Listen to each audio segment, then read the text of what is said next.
wannan. Sannan ga wani zikiri mai ban mamaki wanda in mutum yana cikin damuwa ya lazamce shi zai ga abin mamaki. Ya hayyu ya qayyum bi rahmatika astaghithu aslih li sha'ani kullahu wa la takilni ila nafsi darfata ainin.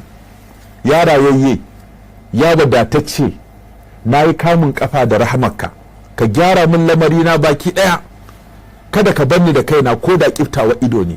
Kiftawa ido Allah ya banka da kanka wallahi ka halaka. Sannan ga wani zikiri da ake kafa uku saboda neman kariya daga dukkan cututtuka.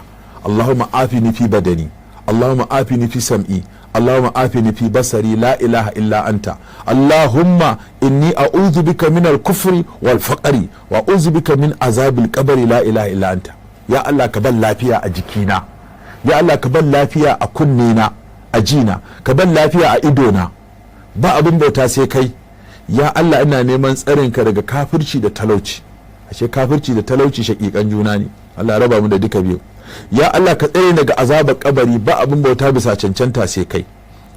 To sai wannan addu'a ita kuma sahabban da aka koya musu suka ce sai da suka koya wa 'ya'yansu da matansu ita da makotansu.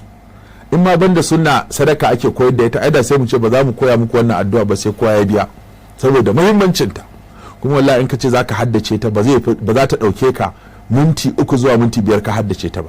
Akalla ko baka haddace ba kana da dan littafin ko kana da application din da ke dauke da ita a cikin wayarka.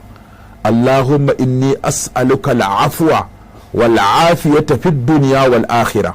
Allahumma inni as'aluka al-afwa wal afiyata fi dini wa dunyaya wa ahli wa mali. Allahumma astur awrati wa amin rawati. Allahumma hafizni min bayni yadayya wa min khalfi wa an yamini wa an shimali wa min fauki wa a'udhu bi azamatika an ugtala min tahti. Allahu akbar. Wato sunna akwai kariya, sunna akwai dafa'i da jalabi a cikin sunna. Allah ina roƙonka afuwa da lafiya. Dama me yake nema? A yafe mana zunubi kuma a bamu lafiya. A duniya da lahira ka in gamu da matsala. Dama me muke gudu? Matsalar duniya ko matsalar lahira. Allah ina roƙonka afuwa da lafiya.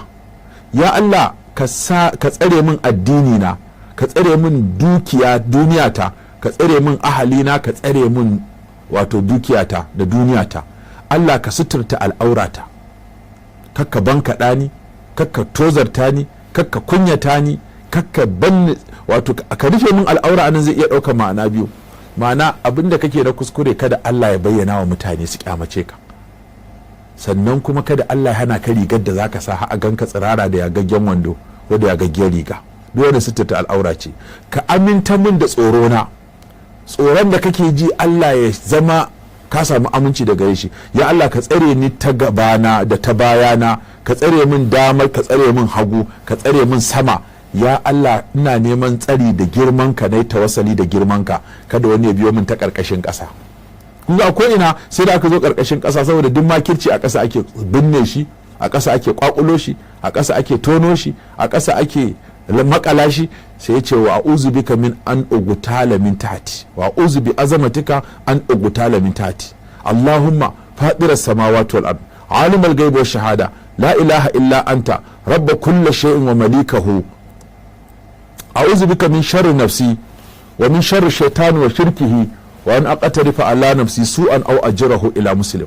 Ya Allah makagin samai da ƙasa, masanin abin da ke fake da wanda yake a bayyane, ba abin bauta da cancanta sai kai. Kai ne mahalicin dukkan komai, kai kan mallaki dukkan komai. Ina neman tsarinka daga sharrin kaina, kakkai wa kanka sharri da kanka, wanda kansa yake wa kansa sharri, da kuma sharrin shedan da tarkon shedan ko da shirkar shedan. Kuma ina wato amincewa wa an aqtarifa kan jawo wa kaina su an wani mummunan abu au ajirahu ila muslim.